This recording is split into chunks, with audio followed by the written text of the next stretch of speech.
Golden Age, White House building a $200 million ballroom to look like Mar-a-Lago. That's funny. New Lincoln bathroom. That's what happens when you elect a builder. He's going to build stuff.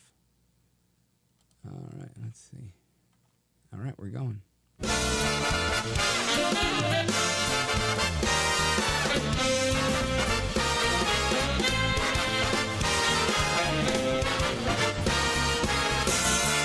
Live from the city that never sleeps.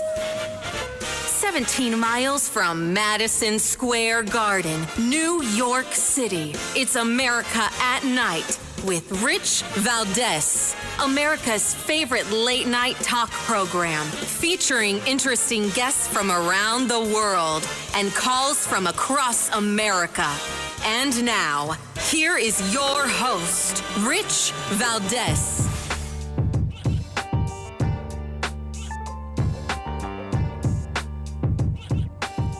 Hi there, good evening, and what's up, America? I am Rich Valdez, Valdez with an S, at Rich Valdez on all of the social media. Welcome to the Thursday night edition of the program. We're live, we're national, and here with you yet again, by the grace of God. Happy to be with you. If you want to join our late night national town hall conversation, now's the time. 833-482-5337, 833-4Valdez. And big story today, some declassified information from the Durham report. Now, I remember the Durham report. I don't understand why they classified this stuff to begin with. What would the purpose of that be? What's the value to the American people of classifying this stuff? Right? Really, makes no sense.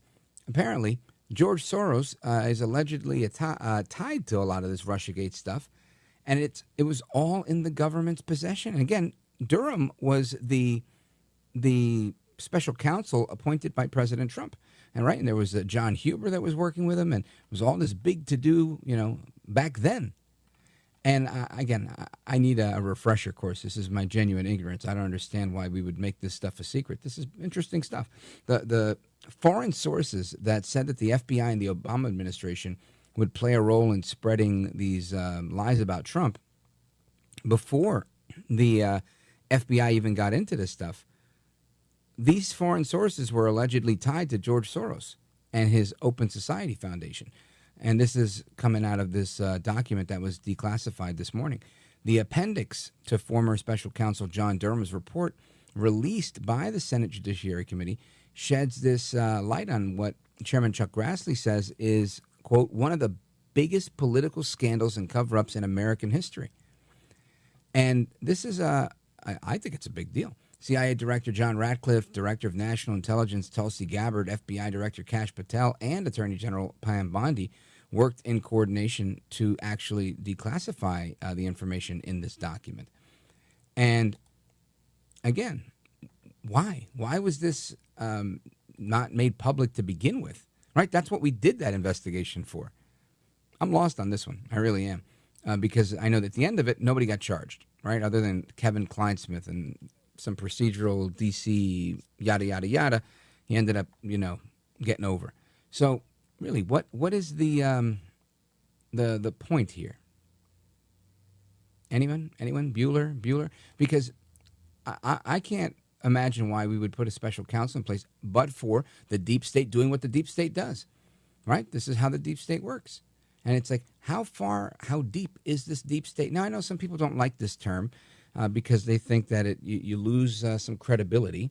They'd prefer you say things like the administrative state or something like that. But ultimately, it's what it is. It is a deep administrative state, a deep bureaucracy that exists within our government that has control to do a whole lot of what it does. And this is, in my opinion, very, very unfortunate. But let me continue with this because I think this is a pretty good story here. Where was I? Excuse me. Let me go back to this. Bear with me. Here we go. So people that are leaking some information now, sources familiar with the contents, again, this is a report in Fox, contents of the classified appendix, told Fox News that while it's not exactly clear what the intelligence collection meant, the benefit of it in hindsight is it predicted the FBI's next move. And this whole thing, again, just I'm glad it's available now, but I'm just thinking, man, are we a day late and a dollar short? I hope not. Maybe this is just what the layman like me need, right? To say, oh, this is what's going on. Now, look, I think I've always known what's going on. Most of us have. We've seen this stuff happen from the beginning. These people lied, they cheated, they stole, they did everything they could to malign President Trump, his family, to put him in jail, to do him dirty at every step of the way. I got it. So then, why wait till now? Maybe I won't ever get the answer to that question. I guess a better question is, I'm not really convinced that we're going to see Clapper and Brennan and Comey and Strzok and Page and McCabe and the rest of these people that were involved in Crossfire Hurricane and the Russiagate stuff and all that ever really be held accountable. And I really hope that I'm wrong here. I hope that my gut is wrong and that everyone else is right. I really do. I really hope I can get on the microphone one day and say, you know what, America, I was wrong about everything. They locked them all up and they threw away the key. I don't see that happening, but I hope they do.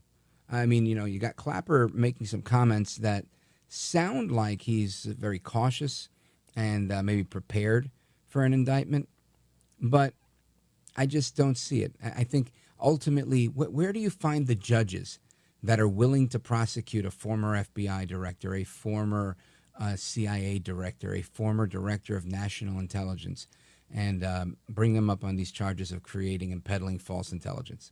Where do you find these judges? Because I think most judges are going to be like, no, I'm not touching that one. This is exactly what we saw in 2020, right? They were afraid. It's not like they're not blind. They're not stupid. Some of them might be. They're afraid to do it because they don't ever want to. Some of them are, hiding behind patriotism, pseudo-patriotism, saying, oh, we can't do that to this country. We'll look like a laughingstock. We'll look like a third world nation. So instead, let's actually be a third world nation where we allow the instruments of government to and the levers of power to go ahead and run amok in criminal manner because we don't like so-and-so. We don't like his hair. We don't like his accent. We don't like what he says. We don't like what he stands for. We don't like the American people. Come on. So listen, I get the frustration. I want to know, where are these people? Where are these judges? If we look at the outcome thus far of the Epstein stuff, is that an indicator? Are we going to do a deeper dive and find out what's going on and have to send a deputy AG to take a look at it? Maybe we do. Maybe that's exactly what we need to do. Break out the microscope, do some forensic analysis here and really dig into this so that not only is the record corrected, but that those who need to pay a price will pay that price. I don't know the answer to this one. Again, my gut tells me you just don't find enough people that have the genetic gall to pull it off. I don't mean Cash and Bongino and Bondi and El Trompito. Those are the right people. I mean everybody in between. Not everybody's made the same way. Can you get red state judges? It would be the ultimate judge shopping experience to find somebody outside of the D.C. swamp that could actually look at these things objectively. And they would argue that they're seeing it through a biased lens because they're red state judges in a red state. So again, I don't know. But we'll find out more about that as this progresses. But again, big stuff, and I'll keep talking about that throughout the evening. I also want to talk about a few other things that are on the agenda tonight on this beautiful July evening, last day of July, by the way. I want to talk about what's going on in the Middle East. Hamas has been stealing food, and that's a big deal, right? Getting very little coverage, so we're going to talk about that. Also going to talk about how they're coming after your kids. I like to keep my foot on the gas when it comes to protecting kids, both that are in the target of predators, and especially when the predators are the teachers union. So we're going to talk a little bit about that and figure out, are we better off without public schools? I don't know, but we're going to have that conversation. And we're going to talk about Colbert. Who's he having on his show, Stephen Colbert, before he leaves? Kamala Harris. That's right. Kamala Harris, the former vice president of the United States, former self-appointed nominee from the Democrat Party for president. She'll be joining Colbert before she goes to talk about her new book. And her new book is about how unfair her campaign was to her. So plenty to discuss. The plot thickens. Keep it locked right here. I'm Rich Valdez. This is America at Night with Rich Valdez.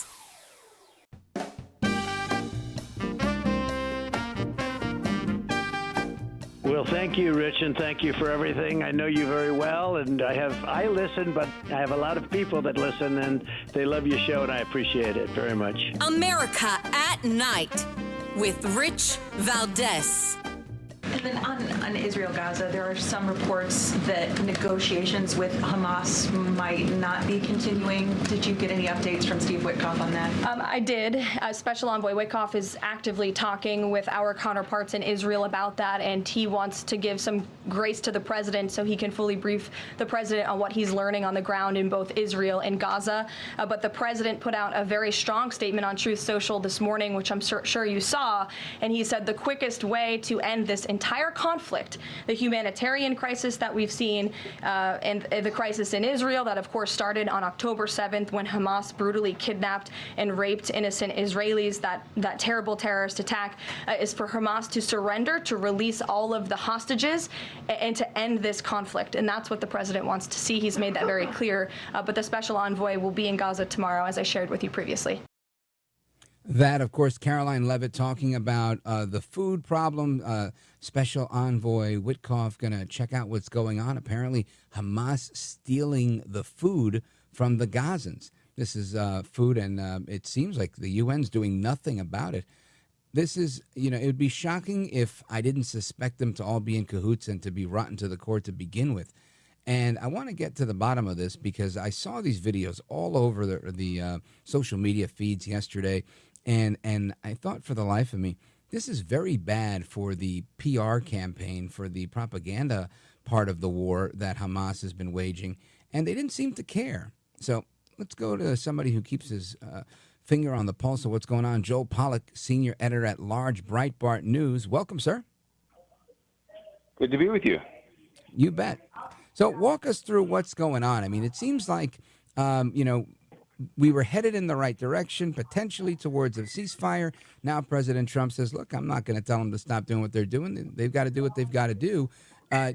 Where does this take us with this current situation, with this food being stolen by Hamas? Well, that's not a current situation. That's been going on. Sure. But I think it's now Everything. in the ether, right? People are seeing it. I hadn't seen it before. Yesterday, I saw convoys of trucks being whisked away, and I think more and more people now actually see the breadth of what's happening. Right. Well, what's happening now is even more astonishing because the whole world is watching. And you'd think with everybody watching, they might do something different, but that's how it works. Hamas holds on to power in Gaza partly because it controls the flow of aid, meaning that nobody can eat or drink in Gaza without the permission of Hamas. That's how this terrorist group maintains control. And the United Nations doesn't do anything about it because, first of all, a lot of people at the United Nations want Hamas to win. There are Hamas members who work for the United Nations. There are truck drivers for the aid agencies that tip Hamas off when a truck is coming through. So there's a lot of crossover between these international aid organizations and Hamas and other pro-Palestinian groups. But also the United Nations doesn't do anything because they're just inept and incompetent. Now, some of the people working there, I'm sure, are well-intentioned and so forth, but basically they've allowed Hamas to take over aid. And when I say it's not a new problem, I'm talking about how Hamas built its network of tunnels underground. How did they do that? They did it by stealing concrete that was supposed to be used for construction in Gaza. They did it by stealing other supplies that were meant to be used to develop the economy of the Gaza Strip. And they did it by using child labor in many cases, while the United Nations, sitting on top of all this, just turned a blind eye. So this has been going on for a long time. Hamas is a death cult, to use the words of Douglas Murray. They're perfectly willing to see their own people killed if they can hold on to power. This is a totalitarian organization believing in radical Islam. They clearly don't want to achieve anything for the Palestinian people. They clearly don't really have an interest in negotiating a reasonable agreement to end the war. Even to talk about a ceasefire is starting to sound ridiculous. They just want to keep fighting and fighting and fighting. And they know that if they fight for long enough, there will be weak-willed and cowardly leaders in the West, as unfortunately there always seem to be, like Mark Carney of Canada, like Emmanuel Macron of France, and like Keir Starmer of the United Kingdom, who will give them exactly what they want. So now they're being promised a Palestinian state, and all they had to do was refuse to release the Israeli hostages, and they got exactly what they wanted. Europe tends to negotiate with terrorists and give them what they want, tries to appease them. Europe has learned nothing from the Second World War or from the Cold War. Europe is just weak and doesn't know how to defend itself, and so they don't have the character to stand up to this. Canada is the North American version of Europe, very European way of governing. And here in the land of the free, fortunately, we elected a man called Donald Trump, who understands that if you don't stand for something, you eventually fall for anything. And what they want is an Islamic State, and they don't want to stop in Israel. They want to continue throughout the West, and they view Israel as the first domino to fall. And Trump gets it, and Trump is trying to be reasonable and help the people of Gaza, the civilians, and so forth. But ultimately, he too has run out of patience, and he basically said, all right, you guys aren't serious about negotiating.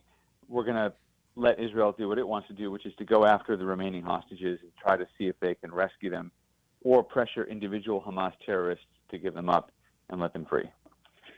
Folks, we're on with Joel Pollak, senior editor-at-large, Breitbart News. And, Joel, I want to get your take quickly, in I guess a minute and a half or so, with respect to sanctions that have been put now on the Palestinian Authority and blocking travel. Well, Congress passed a law about 20 years ago that says the Palestinians have to abide by their international agreements with Israel. And the key part of those agreements is that nobody does anything unilaterally, that if you want to declare a Palestinian state, it has to be as a product of negotiations with Israel. That is to say, it has to be the product of an agreement between the two sides, not just something you declare on your own. That's what the Palestinians agreed to do in the Oslo Peace Accords. So Congress passed a law saying if the Palestinians decide to try to do something else, to go on their own and go to the United Nations, which is corrupt and dominated by the Muslim bloc and a bunch of dictatorships who don't like America, then we're going to apply sanctions to their leaders. And that's exactly what they did. And these sanctions prevent the Palestinian leadership from traveling to the United States. So Carney and Macron and Starmer say, oh, we're going to recognize a Palestinian state at the United Nations meeting in September. Well, guess what? There won't be any Palestinian leaders there because they just lost their visas to travel to the United States. And that's an appropriate punishment because the Palestinians were not supposed to do this. Imagine rewarding the Palestinians with a state after they launched a massive terror attack and they're holding on to hostages in violation of every international law and moral decency. And that's what the Europeans and the Canadians want to do. It's really pathetic, and I think Trump did the right thing by slapping sanctions on the Palestinian leadership. Amigos, we are on with Joel Pollak from Breitbart, and we're going to continue to talk about this Palestinian state, what it looks like, where it's going to be, and Trump's thoughts on what happens in Gaza. That's all coming up straight ahead with our guests. So keep it locked right here. We're coming right back. Joel Pollak and me, Rich Valdez.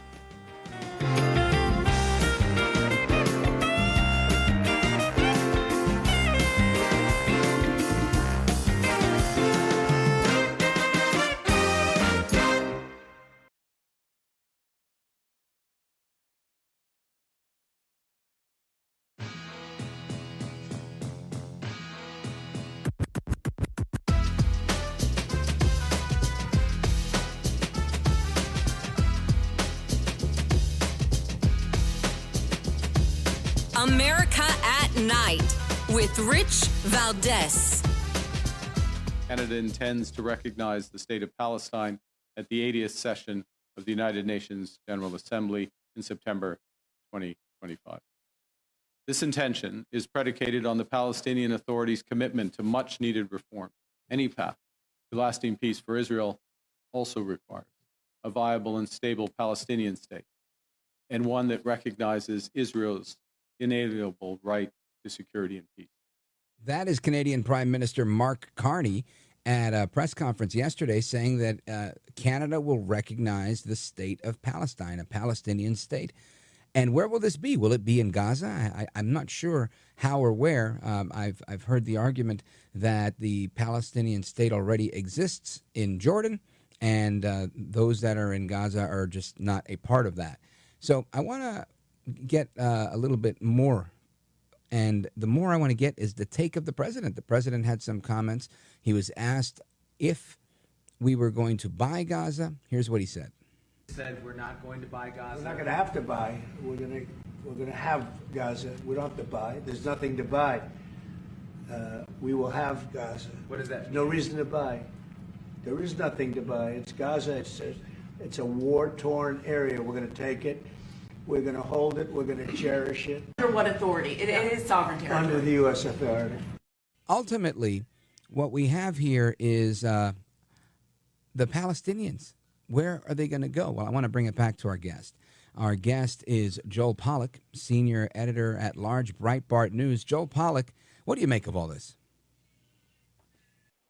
Well, President Trump did something very interesting, which was to say that Gaza will belong to the United States. And it's important because somebody has to own Gaza. Somebody has to be in control of Gaza. The Arab world doesn't want Israel in control of it. When the Palestinians control it, they turn it into a terrorist base. So who's going to control it? Trump says, I will. And that's not just because he's trying to do the region a favor. It's also because Gaza is strategically located near the Egyptian border and not too far from the Suez Canal in the Eastern Mediterranean, where it's a strategic point in world trade. If you remember, the Suez Canal is what links Europe to the Indian Ocean and the nations of Asia. And that's where the Houthis tried to stop shipping. So Trump says, okay, we've realized now that that's a strategic location. We're going to control it. It's going to be ours. Now, I don't know how serious he is about that, but it did focus everybody's thinking in a very interesting way. And what it means in practical terms is that Israel is going to go in and do the fighting, in a sense, for the United States, going in there and rooting out the Hamas terrorists so that our soldiers don't have to do it. And then the United States will come in and essentially administer the territory in some way and benefit strategically from having an outpost on the Eastern Mediterranean. Folks, we're on with Joel B. Pollak from Breitbart News. And this is, listen, I get the strategic importance of it, as I did with taking Greenland, right? That was also something of strategic importance. You're exactly right, and for the same reason, because it's a vital shipping route. You know, it is the 21st century, but we still need to control sea lanes for our national security and our economic well-being. So I guess my question here, and I guess maybe I'm looking for speculation, is I know you don't know how serious the president is on this, neither do I, but the question that they ask, by what authority, and he says, by the authority of the United States. And I don't know if there's, if there's going to be a lot of pushback. I would imagine there is. Anything Trump does, he gets a lot of pushback. Your thoughts on that? Well, the philosopher Thomas Hobbes said that nations are essentially all in a state of nature with each other. They're all in a state of war. And while we might apply principles of justice and order within a society, when it comes to competition between different countries, it's really everyone for themselves. And that's the only principle that really matters here, is if we can take it and control it, then we'll have it. Now, that doesn't always make for order and prosperity around the world, but in this case, you're talking about a territory that's been a problem for decades, that when Israel tried to give it back to Egypt after taking it in the 1967 war, Egypt didn't want it because of the strategic problems it presented. Somebody basically has to step up and control it. I think that Israel would do a pretty good job controlling it. I think Israel would turn it into a prosperous place. And maybe that'll happen. Who knows? There are some Israeli ministers making some noise about that. But Trump wants it, and people joke Trump wants it because it's coastal property and he can put up a hotel with a golf course and a casino. But why not? Anything is better than what Hamas has turned it into, which is a terrorist base for murder and oppression. And I think a nice beachfront resort would be pretty good.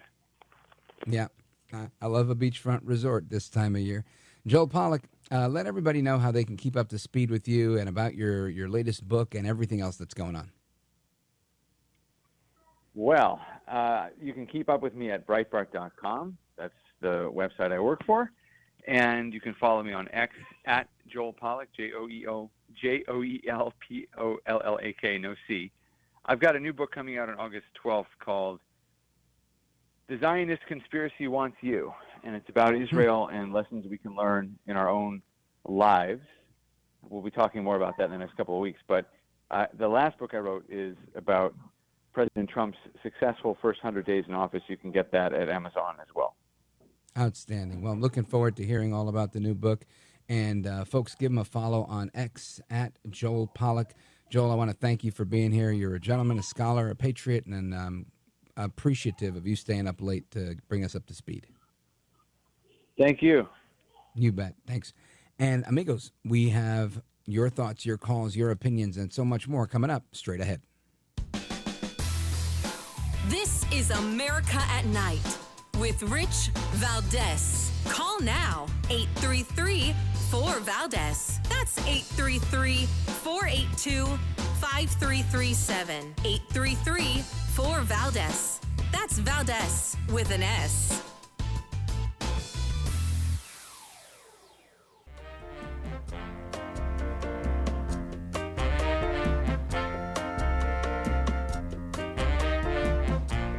Yes, sir. I just want to tell you that I love your show. I listen every day. I think you're a true professional. I think you're one of the best. America at Night with Rich Valdez. All right, amigos, welcome back. I want to continue the conversation and switching gears a little bit from the Middle East to back home here, the swamp, the United States, Washington, D.C. There's a few things that are going on here, right? So we were talking before about this new document that was declassified by the National Security Team, the AG, the FBI director, the DNI. And where'd they find this document? Right? Well, they found the document in a burn bag. Now, we've had some guests on in the past that talked about burn bags and why they exist. And typically, these burn bags, and matter of fact, the guest was, I think it was Kash Patel. Before he became FBI director, he was on here and he was explaining that the reason for the burn bags is typically at an embassy or some type of location like that. Should they have to leave and the ambassador has to leave and everybody's got to get out because a war is coming, an attack is coming, all the classified sensitive data gets thrown in the burn bag and it gets burned, literally burned. And that's what these burn bags are for. Well, I guess there were some burn bags that did not get burnt. And guess what Kash Patel found in there? Well, he found a bunch of documents, including these documents that are being declassified here. And I know that that's part of the reason why this stuff is coming out now. But my question is more like, why didn't Special Counsel Durham bring this to our attention maybe more obviously way back when? And I don't know the guy, so I don't want to say did he sweep it under the rug. But I'm curious to know, did he sweep it under the rug? Because finding stuff in burn bags, I mean, this is just nuts. Listen to what Senator Chuck Grassley had to say. Check this out. Well, you see, you're bringing attention to the burn bag to me for the first time, and I'll leave that up to the FBI to describe, but I think it's evidence of the great depth that the deep state will go to cover up weaponization that was going on in the FBI and the executive branch of government generally under the Obama administration. And I want to thank Kash Patel of the FBI and Pan Bondi, our Attorney General, for releasing these documents, because after 8 years, and it took us 3 years to get this information, but after 8 years, I think we need maximum transparency on all the schemes that were going on 10 years ago to either stop Trump from being elected or after he was elected to ruin his presidency. So FBI Director Kash Patel found all of these sensitive documents related to, the origins of this Trump-Russia probe buried in multiple burn bags in a secret room inside the FBI building. At least this is what some of the sources are telling Fox News. And this burn bag system, like I told you, they use it to destroy classified documents. So the question is, what's next here, right? Well, the report, right, the special counsel Durham report, it had a bunch of this information, and now some of it's getting declassified that we're talking about now. And this, again, is just building the case of what the Obama team did, the Obama National Security Team did to stop Trump. And, of course, the Biden people, right, because it carries on. We had the stuff that happened prior to 2017, and then you have the stuff that happened after Trump left the White House. I mean, so this is an ongoing conspiracy, if you will. And I don't mean conspiracy like it's a fake idea. I mean, like they were conspiring and plotting to do everything they could to Trump. And it's sickening, and you have to be able to stop this. And I think conventional wisdom is you punish the people that did this so that future people won't do it. That's one way of looking at it. I think another way of looking at it is making sure that there's certain things in place so that you can't do it again. Because it's a little bit easier to say, hey, I don't want the neighbor's kid jumping in my pool. So you go, hey, kid, don't jump in my pool. And it's another thing to say, I'm putting up a fence and I'm putting a dog back there. Well, guess what? Now, whether he listens to you or not, it's unlikely he's going to be jumping your fence and becoming friendly with your dog. And if he does, then you have to come up with other measures. But that's my point, right? We have to do both. It's not just about the accountability and say, hey, don't do that. Only good people believe that stuff. And good people who are listening, that's very nice of you. It's very sweet. It's very cute. But guess what? The bad people aren't the good people. Bad people don't care. They know they get in trouble. They know if I do this, I'll go to jail. And they do it anyway. Especially all these guys. They're all lawyers. So why do they do it? They do it because they are in a relentless quest for power.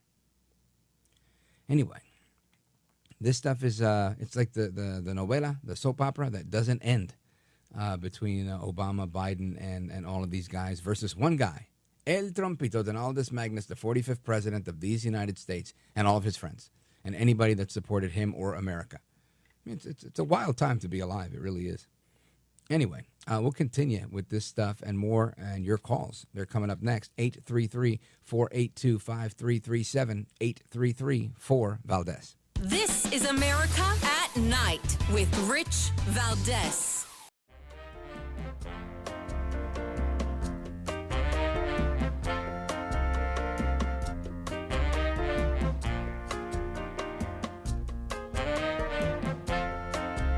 Thanks for what you do. You have so many people. You ask the questions that if a viewer had a microphone, they would ask that question, and you seem to always ask it right at the right time. So God bless you, my friend. America at Night with Rich Valdez.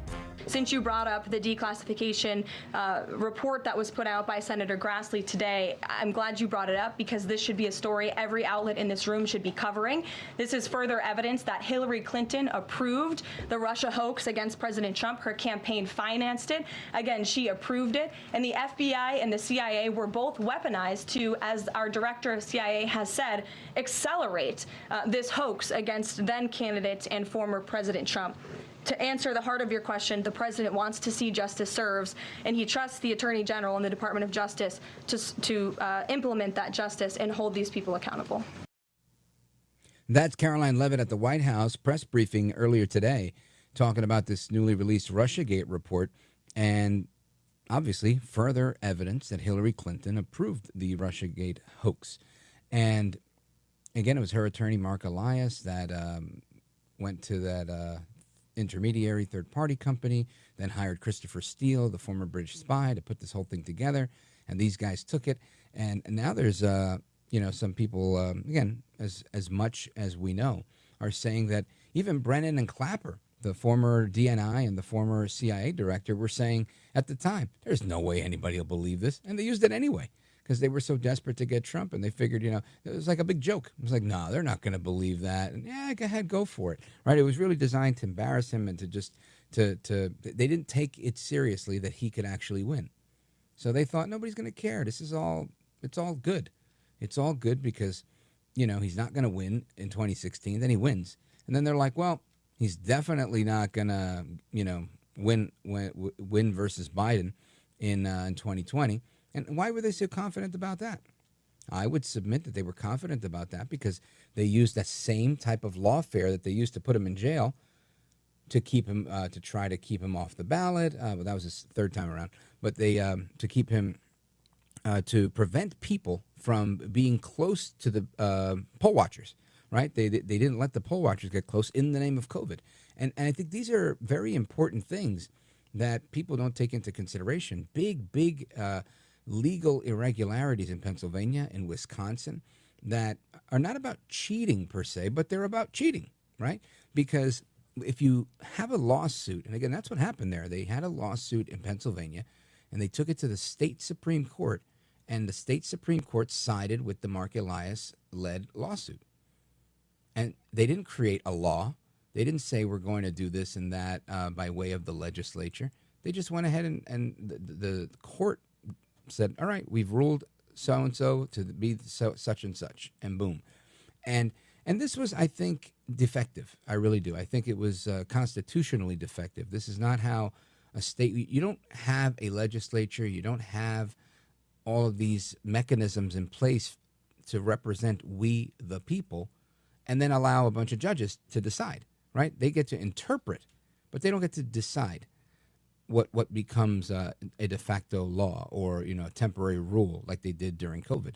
I think that was something that the chief executive of the state could have tried to do, and then they could have sued him, right? And there would have been some due process, but they didn't have that. And that eventually got sorted out in Pennsylvania, but years later, right? After the fact, so that it doesn't happen again. But it's not going to change what happened to begin with. So anyway, same thing in Wisconsin. Just two examples that I wanted to cite there. But this is, again, back to this burn bag, because this is all in line here with what's happening. This is very important, I believe, because people need to take a look at the work that Kash Patel is doing and putting out there to understand. This is truly a concentrated effort of people within the government that do not like Trump, do not want Trump, and are adamant about getting rid of him. And the evidence is there every step of the way. Todd, Atlanta, Georgia, WGKA. Before the hour is up, I want to make sure I get to at least one caller. Forgive me for leaving you guys on hold. Todd, go right ahead. Yes, Rich, I just want to say I think that everything coming out is because we've been able to get rid of the Obanistas and Clintonistas that were infesting the government after Obama left office, and that, a lot of this stuff was hidden, and Durham couldn't get it out because they just said it was classified and you can't release it. Kash Patel had a show, and on that show, the agents who testified in the Durham trial said they knew it was bogus. Merrick Garland, Christopher Wray, and Comey all testified that they spied on the Trump campaign and on the Trump executive office once he was president. So, that was sabotage and sedition. And remember, we only know about Hunter Biden's laptop because of a brave guy at a Mac store. Oh, my gosh, yeah, he was great. He was terrific, that guy. I interviewed him, the blind mechanic. Anyway, thank you, Todd, for your thoughts. I appreciate that. Amigos, we continue the conversation, but for some of us, this is the end of the road. And if it's the end of the road for you, hasta la próxima. Take care, good night, and God bless you, America. I'm Rich Valdez.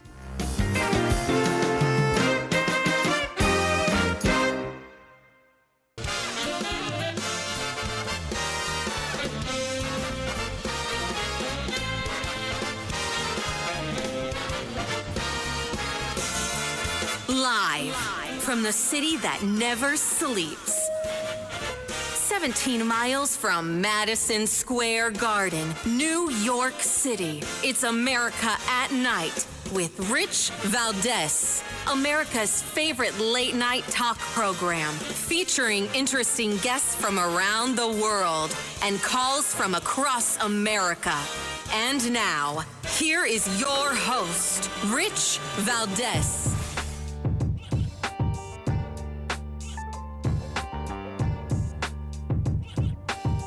Hi there, good evening, and what's up, America? I am Rich Valdez, Valdez with an S, at Rich Valdez on all of the social media. Welcome to the Thursday night edition of the program, 7 minutes past the top of the hour. Happy to be here with you. Blessed to be on this microphone. If you want to join our late night national town hall conversation, give me a call. Here's the number, 833-482-5337, 833-4-Valdez.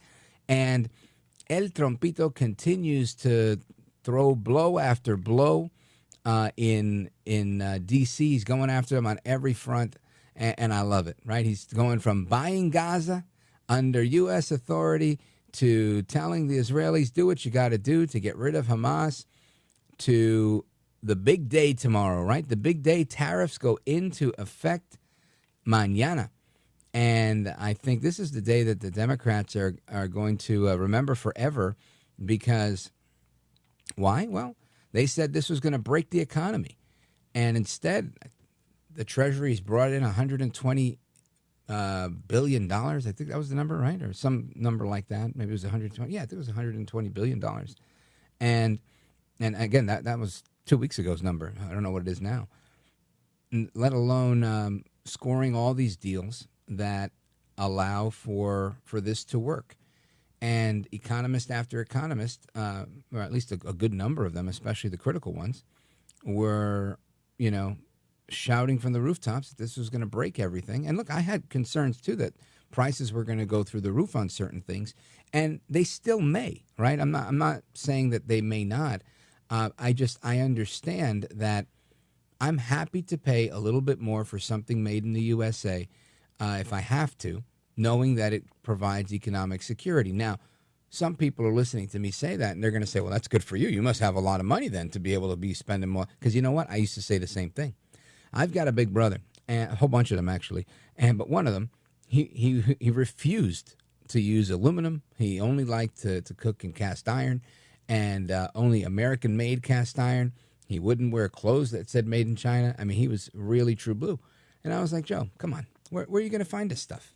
You can't, it's hard to find American-sourced material. And he's like, well, you got to look harder, Richie. You just got to look harder. And I used to think it was an inconvenience. And it is, right? And I'm not saying I'm totally there, but I do my best. And, every now and again we have these little merch drops for me, for the show, with the logo of the show and my face and whatever, the Rich Valdez T-shirts. And I've been making those with American-made T-shirts, printed in America, everything America. And they're very expensive for me to produce. That's why I don't do them that often.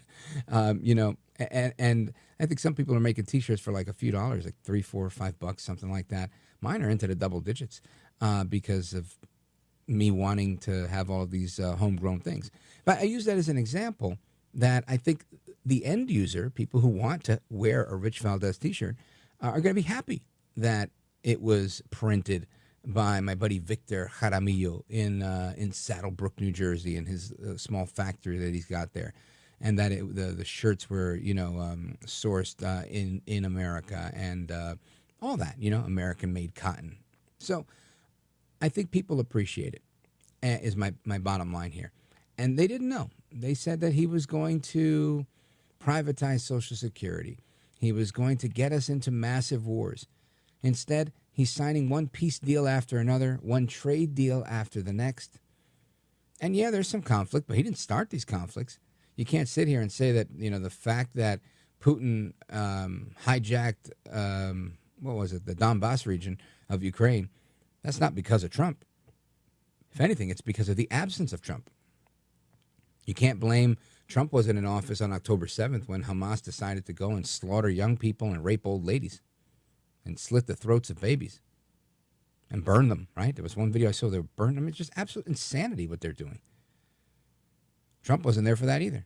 And I would say likely, judging on how he responded to Iran, they probably might have thought twice about that if he were president. So to criticize Trump for anything that, I think that he didn't start on his watch is likely just a fool's errand, right? But I want to see the reaction that we're going to get from the Democrats come tomorrow with Tariff Day. You got Secretary Bessent. He's been out there kicking butt and taking names. Secretary Lutnick, same thing. The border czar, Tom Homan, doing his thing. I mean, what a team. Kash Patel, Pam Bondi, Dan Bongino. They're out there doing their thing. You look at all the people that are being arrested for child trafficking, human trafficking, huge drug interdictions. These guys all took office. Well, Trump took office on January 20th. They came in probably 2-3 weeks later as they had to get confirmed. So you're thinking, let's call it a month later to be safe. So if he came in January, they came, let's say, in February. February to today, it's 5-6 months. That's some serious business right there, folks. There's a lot going on here. So kudos to El Trompito. And I can't wait to see what tomorrow brings, right?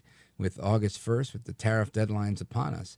I think it's going to be an exciting day. You're going to see a lot of people talking a lot of smack.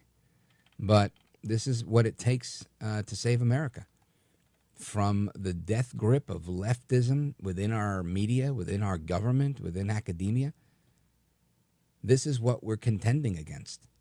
People that are intent on hating the founding of America, people that are intent on hating what America stands for, and ultimately people that are intent on standing on the premise of hating what you love.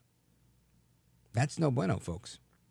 So we're going to get into a bunch of things this hour. We're going to continue our conversation about, should we keep some of these things? We saw DOGE, right? Just to bring that up real quick. The DOGE committee, the Department of Government Efficiency, that ultimately said, sure, we're going to slash the Department of Education, the Federal Department of Education, USDOE. Great. And then they went to court. Then they went here. Then they went there. Then they went there. Right? And they're still back and forth. And finally, Trump's winning little by little on getting his vision here to reduce the size of the Department of Education. And it makes a lot of people wonder, what benefit do we have for public education writ large, like across the country? Now, I'm not going to say I don't think we need public education.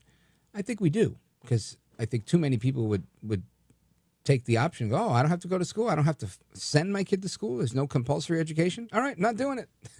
And I think what we need is more education, good education, not less. That doesn't mean it has to come by way of the public school. So I want to have that conversation and really get in depth on that because I think people need to know what's going on there. And of course, we're going to have some more conversation on what's going on with the state of the media.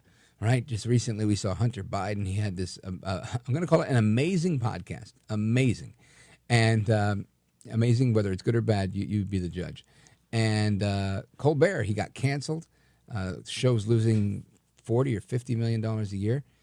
And his latest guest to be announced, Kamala Harris. Kamala Harris, the 46th Vice President of the United States. And I think she's going to run again. So we're going to talk about that as well. Anyway, folks, keep it locked right here. You know the number, 833-482-5337, 833-4-VALDEZ. This is America at Night with Rich Valdez.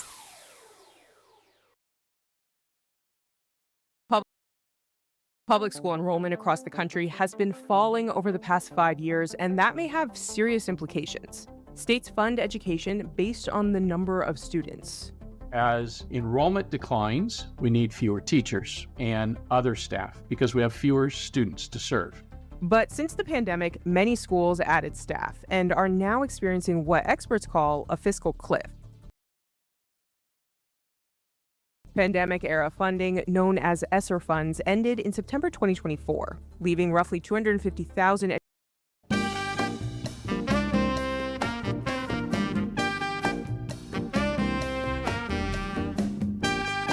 By the way, your ratings are up. Congratulations. I had somebody. It's always nice to check. I like to see, even if they're friends, I like to see how are they doing. Are people listening, right? That's but right. You're doing great. America at Night with Rich Valdez. Enrollment across the country has been falling over the past 5 years, and that may have serious implications. States fund education based on the number of students. As enrollment declines, we need fewer teachers and other staff because we have fewer students to serve. But since the pandemic, many schools added staff and are now experiencing what experts call a fiscal cliff. Pandemic-era funding, known as ESSER funds, ended in September 2024, leaving roughly 250,000 education jobs or $24 billion worth of labor hanging in the balance. As the ESSER funds expired and they no longer had those funds to support the added services from the pandemic, then they had to make decisions about that staff. And so in many cases, they're laid off. It's like a family wins the lottery and says, wow, I have $1 million this year. I should buy a new house that has $1 million mortgage. There's no way you're going to be able to pay that next year. You're just using that money for this year. This has caused friction in local communities.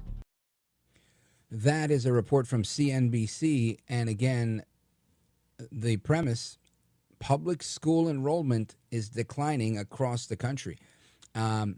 I don't know if this is good or bad. Depends on where these kids are going to school. Are they going to school at all? Are they homeschooling? I want to get some reaction to this from somebody who knows what's going on. She's the author of The Parent's Guide to Homeschooling, Making Education Easy and Fun. Sam Sorbo is back with us. Sam Sorbo, welcome. It's good to be here again. Thank you so much for having me. My pleasure. And I guess the big question here is, was America better off without public schools? I'm so glad you asked. And it is a question that we ought to be asking ourselves, especially since Trump has taken on the momentous task of disbanding the Department of Education, not exactly defunding it, but certainly getting rid of it as it stands now. And since the Department of Education has simply presided over the degradation of our entire school system over the course of its entire history, it has done nothing to improve education. Absolutely zero. In fact, it's only overseen the destruction of our education system.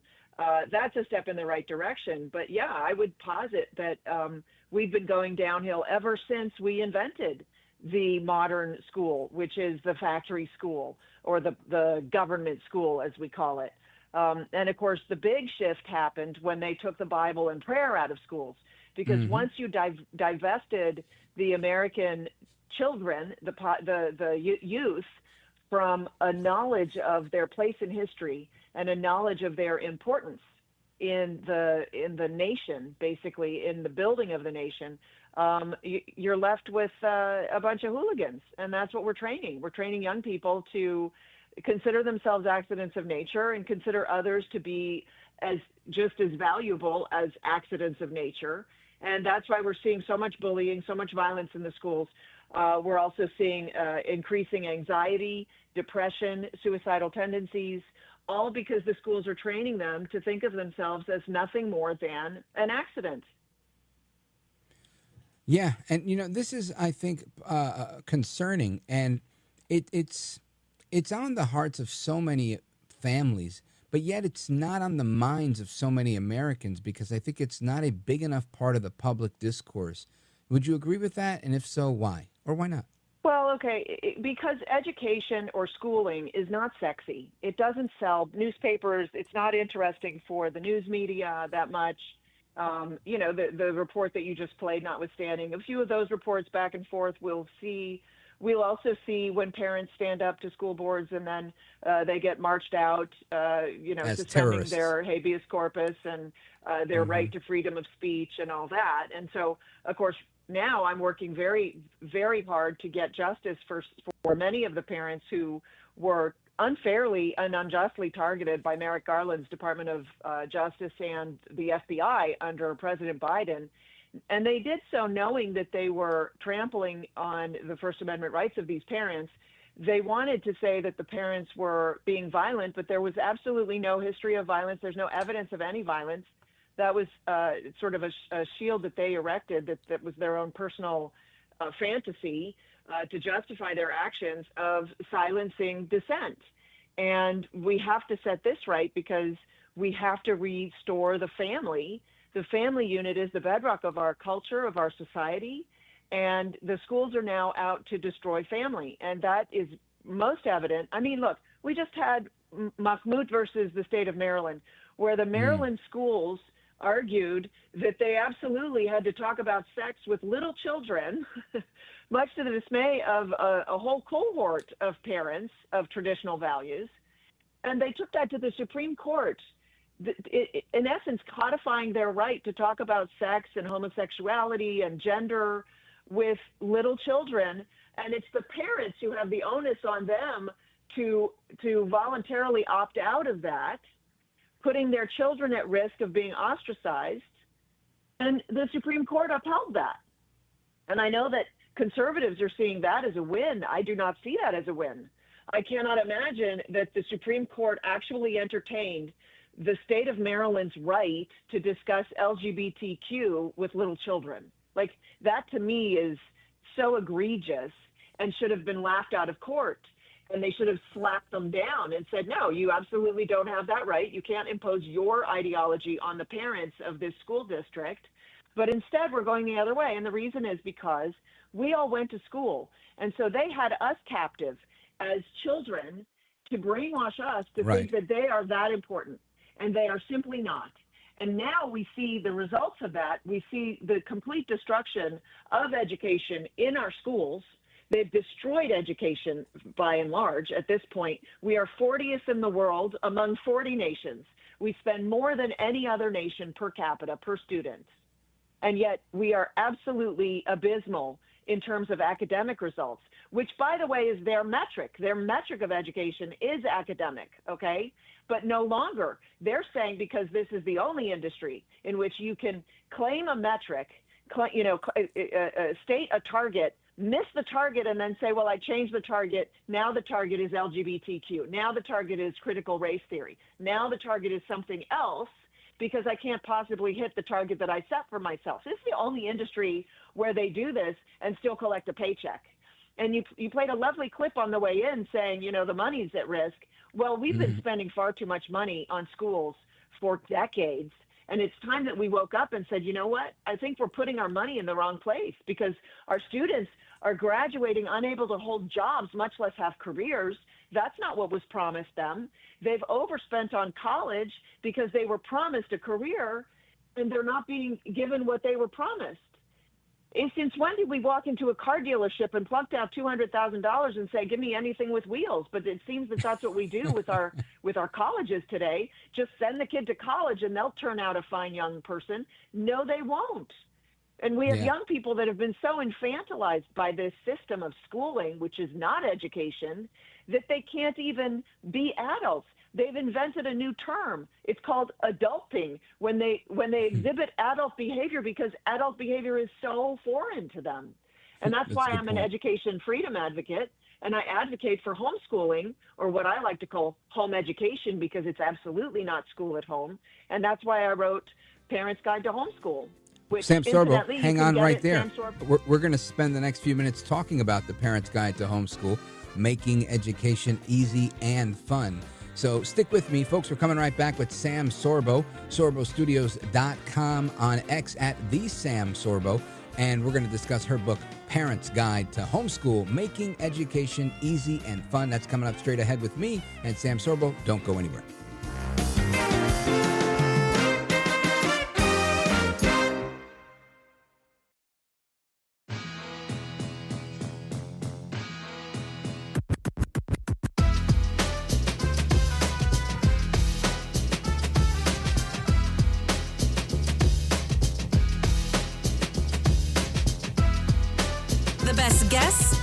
Opinions. This is America at Night with Rich Valdez. All right, amigos, welcome back. It's Rich Valdez, and I keep you company live and national. And the phone number, 833-482-5337. It is the Thursday night edition of the program, and we're talking about education, schooling. Are they the same? Are they interchangeable? What's it worth? And for many, and I'm one of the many, I believe that higher education in our country has reached a point of diminishing returns. And even if you're becoming a doctor, lawyer, engineer, some sort of professionally licensed career field, even then it may not pay off. You've got to really make a very wise and conscious decision. And we're having this discussion about public school and homeschool with none other than Sam Sorbo. She literally wrote the book on it. It's called The Parent's Guide to Homeschool, Making Education Easy and Fun. Sam Sorbo, welcome back. And you were telling us about the book, why you wrote the book, and you were giving us a few stats, and then the music rolled in. So let's pick up where you left off. Sure. So, and thank you very much for having this really important conversation, because I want young parents to understand that schools don't educate. And so if they're looking for an education for their children, they need look no further than themselves. That children are by and large self-taught. In fact, we all are pretty much self-taught. And if you just reflect for a moment and think about all the things that you do that you never were taught to do in school, that you actually had to go figure out how to teach yourself how to do them, you'll see the truth in what I'm saying. And so Parents' Guide to Homeschool is really a workbook to help parents sort of work through the brainwashing that we've all undergone when we went to school, that taught us that learning was hard, that teaching was hard, that we had to know certain things and not other things, what to focus on, what not to focus on. That was all erroneous. And there are a ton of lies in our system that we simply accepted, and that we need to work through in order to escape the shackles that the schools have placed on us. And that's why, we have so many parents who are just, they're not even willing to consider homeschooling because they've just been so brainwashed to think that the schools know best. In fact, we're taught in school to trust the experts, and we just went through about 3 years of trusting the experts, and that did not work out well for us. And so, take a moment and think about that and consider that you might want something better for your children than what you received, which would be a home education, and that you are more than capable. And that's what I prove in my book, which is why I wrote it. I wrote it to, in a sense, set the captives free. But the thing that I'm working on right now that is so just near and dear to my heart, and the reason is because parental involvement in a child's education is the number one factor, the number one predictor of a child's academic success. So if you place any merit on the academic success of a child, then as the parent, you need to be involved. You need to understand that your involvement is the pivot point. It's the security. And we have schools that are going after parents on purpose to separate them from their children, more and more. And so now that is the default in our schools, it seems, that they don't invite the parents in. In fact, they ostracize the parents. They tell the parents that they may not enter. And more than that, if a parent speaks up at a school board meeting, and we've seen this now, they walk out of the room, they have the parent arrested, they fine the parent, they ban the parent from school property. So I represent over 50 parents who have had these things done to them. Many of them have had their livelihoods threatened because the school board members have become so punitive in their actions. And this is based on Merrick Garland categorizing these parents who were just speaking out at school board meetings as domestic terrorists, and then enlisting the FBI to go after them. So we started a coalition, an organization called Parents Demanding Justice Alliance. If you are a parent who has been disserved in this manner, please go to my website and fill out the form and become one of the parents that we represent. We are now exploring avenues for a class action lawsuit against the federal government, because we have proof that Merrick Garland basically conspired with Biden and the FBI to target these parents in order to shut them up.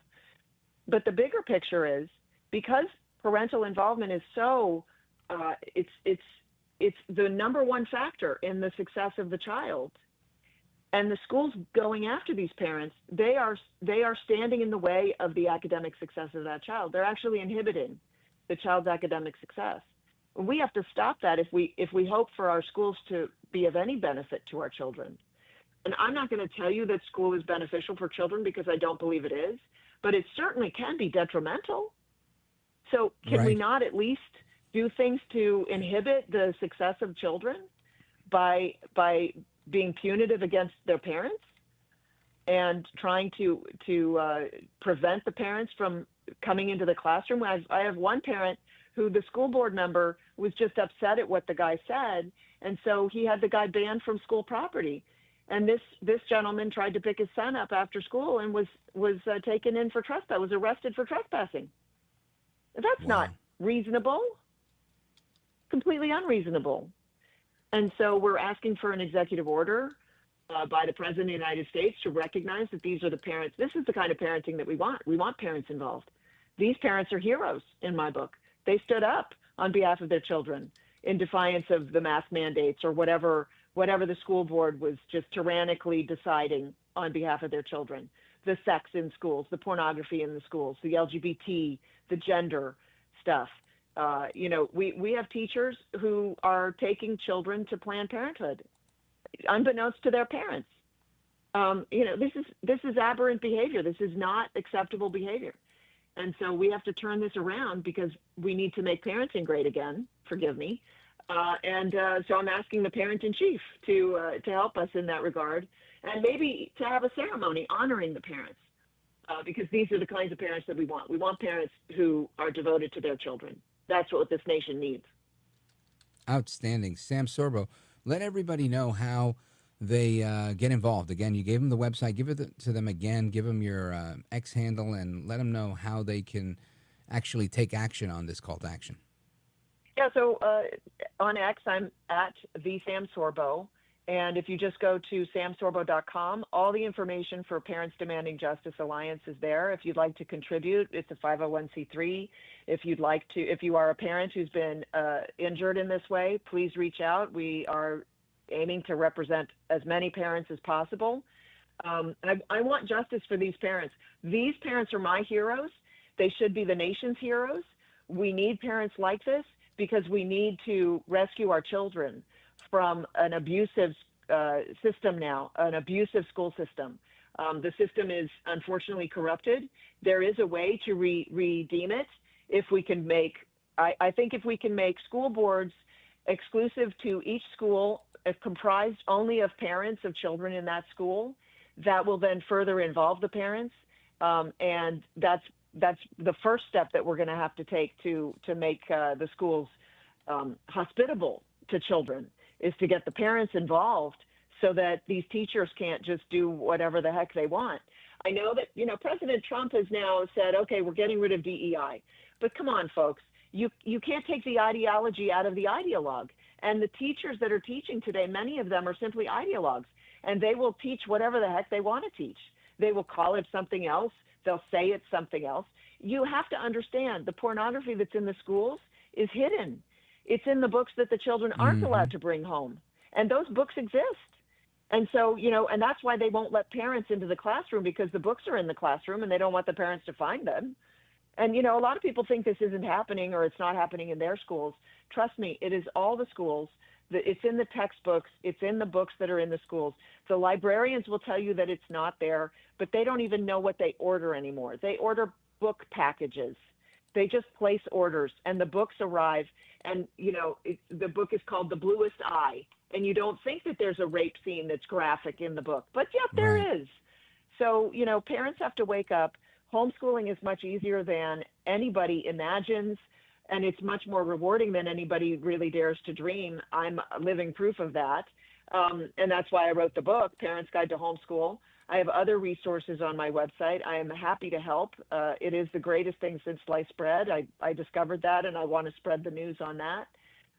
You can have a relationship with your children that you never dreamed possible. Outstanding. Sam Sorbo, I want to thank you for all of that. Appreciate your passion and your commitment to this. Like you said, it's not always the sexiest issue, but definitely, in my opinion, one of the most important, especially if we look at the future. Thank you for your time, and Godspeed to you, ma'am.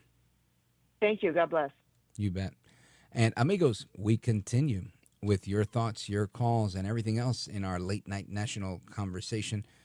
Straight ahead. Don't go anywhere. This is America at Night with Rich Valdez. Call now 833-4-VALDEZ. That's 833-482-5337. 833-4-VALDEZ. That's Valdez with an S.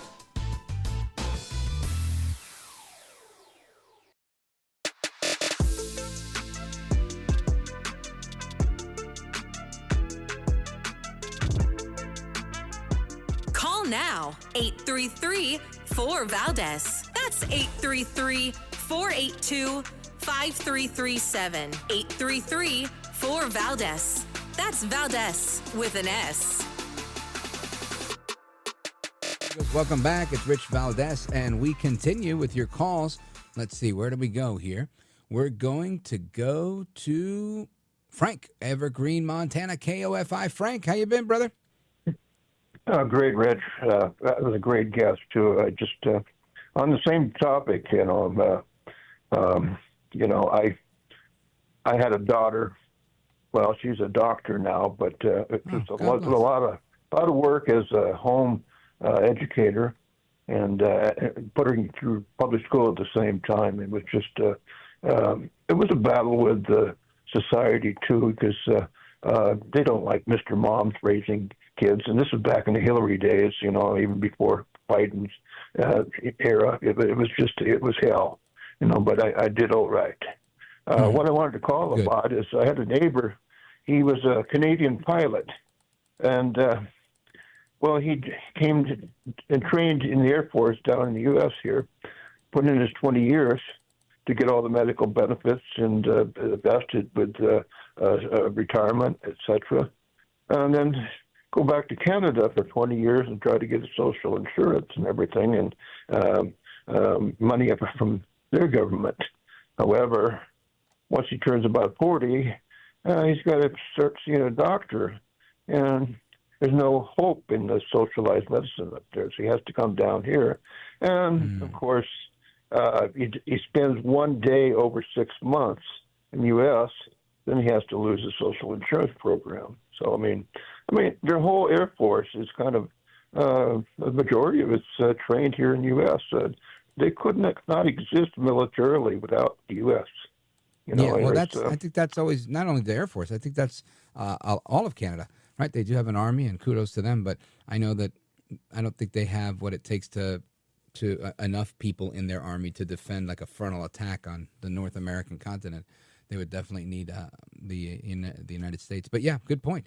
Very good point. And a point I didn't know with that whole social insurance thing. And I do know, I used to talk to people that would call into the show, and they would say how they sneak in through the northern border to go to the hospital, to the ER in Detroit or anywhere in Michigan that they could get into because they can be seen for cardiac issues faster than they would ever get seen in Canada.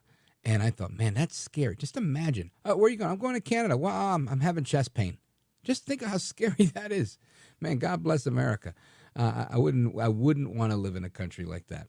Frank, Evergreen, Montana, thank you for your call. I appreciate it, brother. Let us continue. Let's go to Robert, Charleston, South Carolina, WTMA. Robert, go right ahead. Hello, Rich. I just wanted to say, I pay a lot of attention to politics. And yes. You know something? You impress me I've never heard anybody be as brave as you are.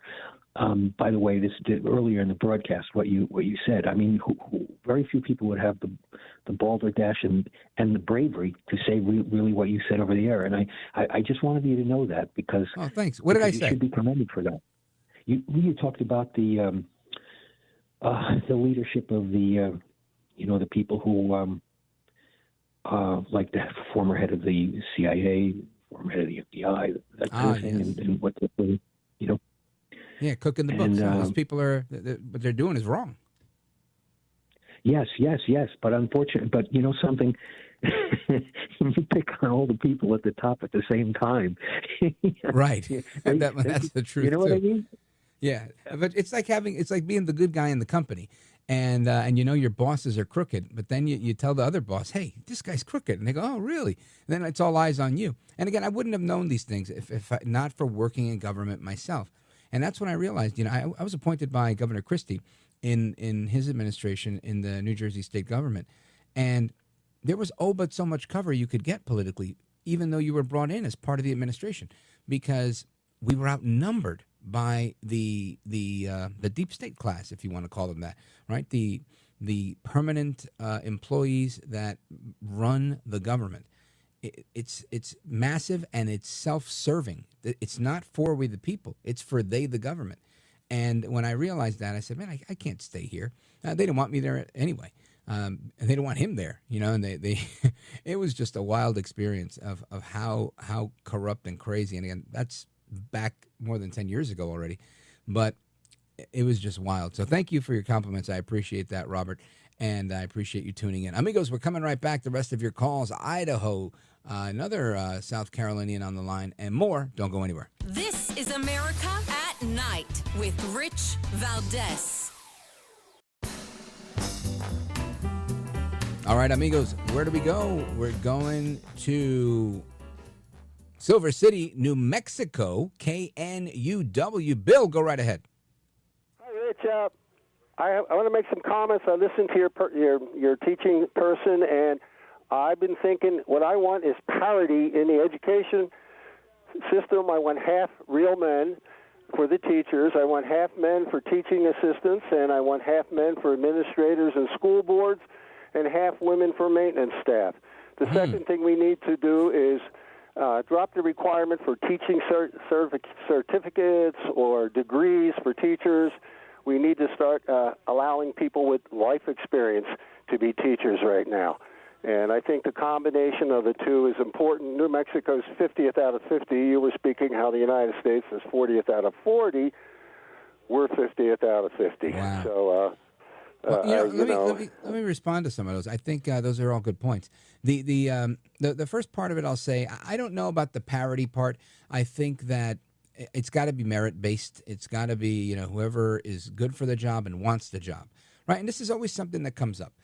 For years in any job I've had, when I was in government, when I was people I grew up with would always be like, bro, you don't notice that those people don't look like you, they don't sound like you, and they didn't grow up like you, and I was like, that's fine, I don't care.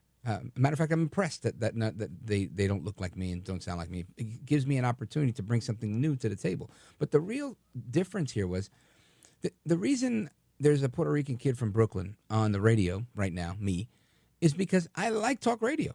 I like talk radio. I got into talk radio. I had some amazing mentors who really blessed me along the way. And I can tell you that this is something I enjoy. I don't know that many people want to do talk radio. I know some people who have a tough time having a conversation. They don't like to talk. I like to talk so much, I'm willing to talk to everybody. So I think it has to do with who wants the job. Same reason I've never met a woman that was like, I'm trying really hard to get a job as a lineman. I want to climb the electric poles and, splice cables. I've never, ever in my life met a woman that wanted that job. I'm sure there is one that exists. I just never met her. So I think it's got to be based on merit.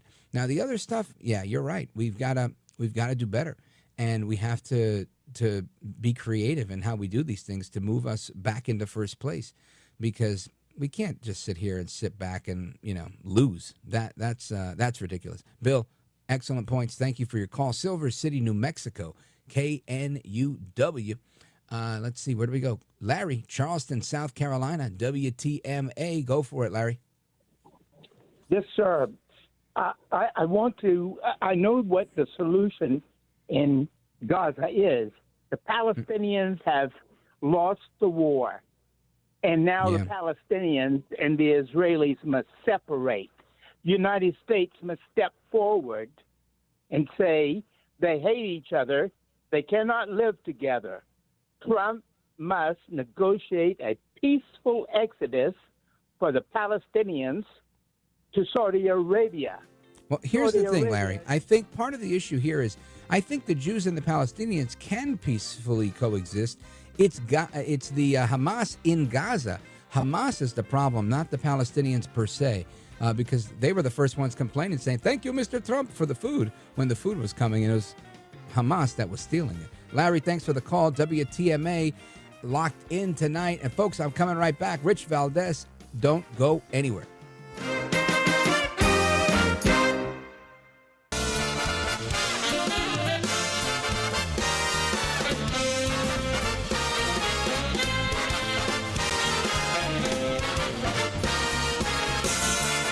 Live from the city that never sleeps. 17 miles from Madison Square Garden, New York City. It's America at Night with Rich Valdez, America's favorite late-night talk program, featuring interesting guests from around the world and calls from across America. And now, here is your host, Rich Valdez.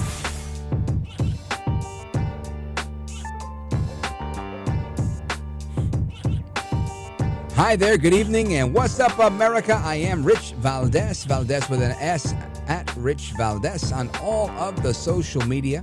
Welcome to our late night national town hall conversation. If you're in Hawaii, it's late afternoon, and I want to welcome you to the program. I want to invite you to call the show. 833-4-VALDEZ is the phone number. 833-482-5337 is our phone number.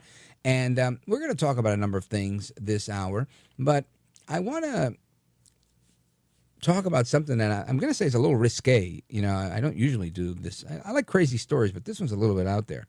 There's a company in Spain that has launched I'm going to call it a self-pleasure break.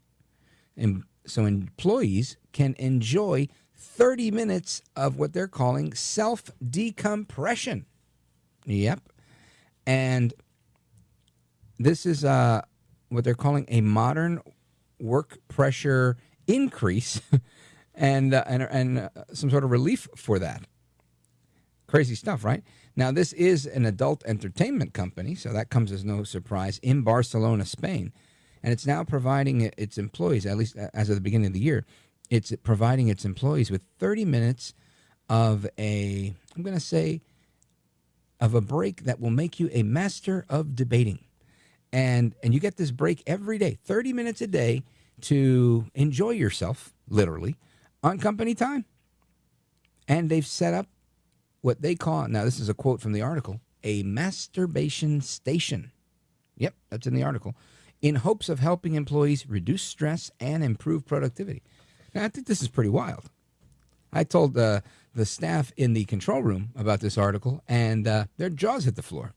According to the British Daily Mail, the UK Daily Mail, the founder, Erica Lust, said in an interview that this special rest mode will be tested starting in 2021 and be officially launched in 2024. This article is from the beginning of this year in 2025. So I guess it's in full speed. Now, they wanted to wait because they wanted to make sure they were trying to do this during COVID. So imagine that. 6 feet, bro. 6 feet, bro. I don't care what kind of station this is. 6 feet. That's crazy, right? What was that called? The 6 feet, what was that called? Anybody remember? Oh, boy. Nobody remembers. No, it wasn't personal space. There was a name for it. Social distancing. So we went from social distancing to masturbation station. Anyway, they say that they want to help normalize this practice in societies because sexual health and mental health are equally respected and equally important. And the company employees are very happy about this. They believe that after relieving this pressure, the hostility within the company was reduced and the workplace atmosphere was more harmonious. At the same time, work efficiency is improved and attention is more focused. I don't know. I don't know if I'm buying all this. Maybe. I don't know. In fact, they say the health benefits of self-pleasure and self-decompression and this type of activity are supported by multiple studies, and they cite these studies saying it lowers your blood pressure, it improves cardiovascular health, et cetera, et cetera, et cetera.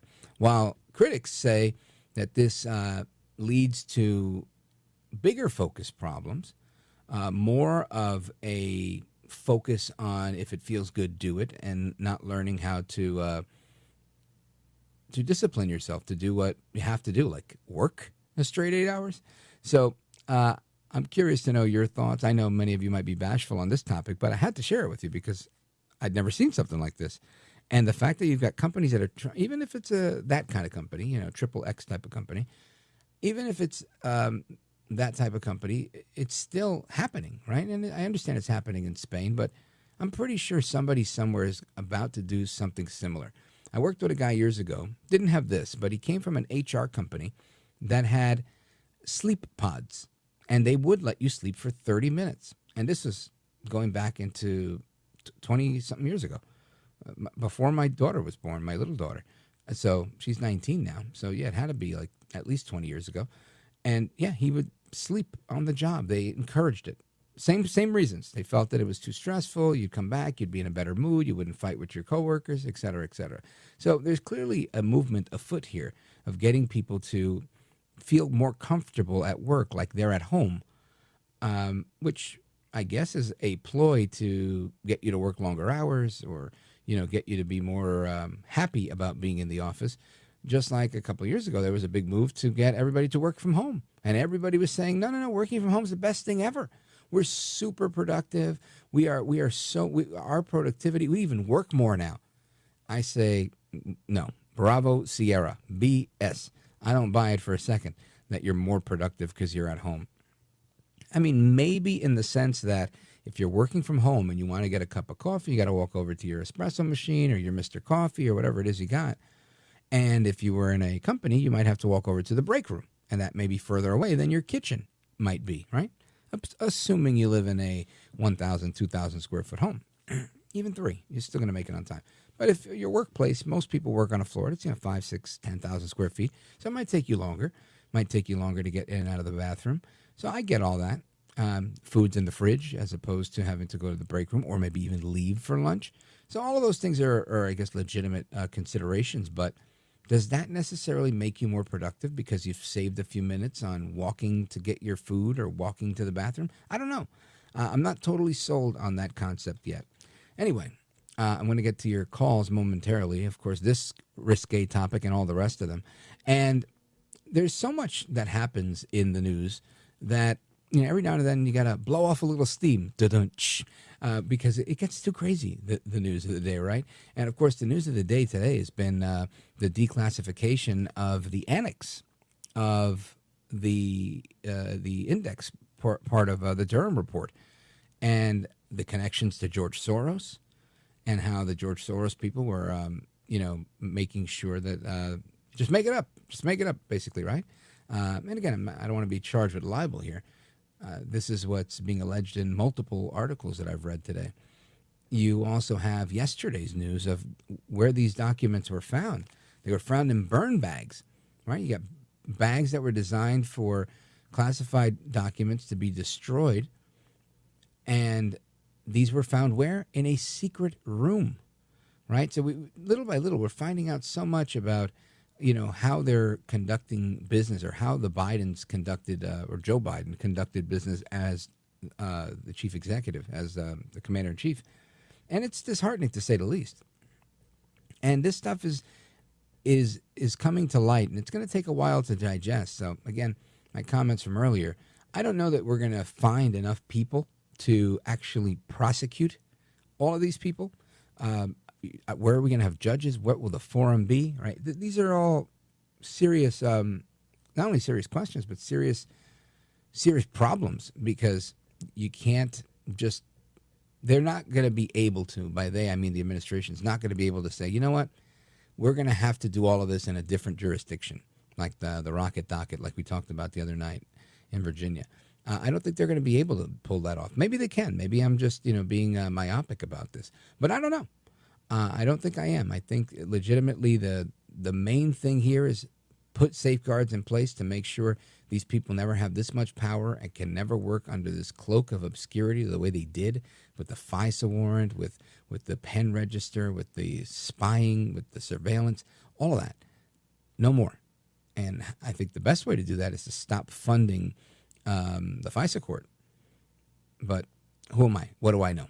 Right? Because a lot of Republicans just reauthorized that, I think, not that long ago. So I want to talk about some of that that's been going on. We're also going to talk about what's happening in the state of the media, right? We've got people in the media talking about all sorts of craziness. You got Colbert. So good old Stephen Colbert, he's on his way out, but he's just announced a big guest that's coming on to talk about a new little book.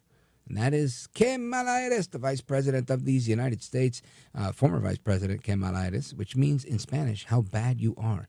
And ¿Qué mala eres?" was complaining about having only 100 days to campaign, shortest campaign ever. And, to that I say, then why'd you run? Why didn't you let Joe Biden run when he said, I'm not stepping aside, I'm not doing whatever? And after she herself said, I support Joe Biden. Joe Biden is going to run for president. Joe Biden's going to be our next president. She said all those things. Then next thing you know, with no primary, no nothing, they just magically make her the nominee, right? She didn't run against Biden. She just was like appointed. Worse, maybe even anointed. So anyway, she's going to go on Colbert's show, which has been recently canceled. And there's so much I want to talk about with respect to the media and how that works out. So we're going to talk about that. We're going to talk about Hunter Biden's making his appearance in the media last week. We played a couple of clips on that, but I got a couple more, like where he says, I'm not going to tell you how to crack, but what you do is you take a jar of mayonnaise and you take baking soda, and he goes into this whole thing. It's just wild. Anyway, folks, we're coming right back. We got plenty to discuss. Emily Sturge is going to be joining us. Don't go anywhere. This is America at Night with Rich Valdez.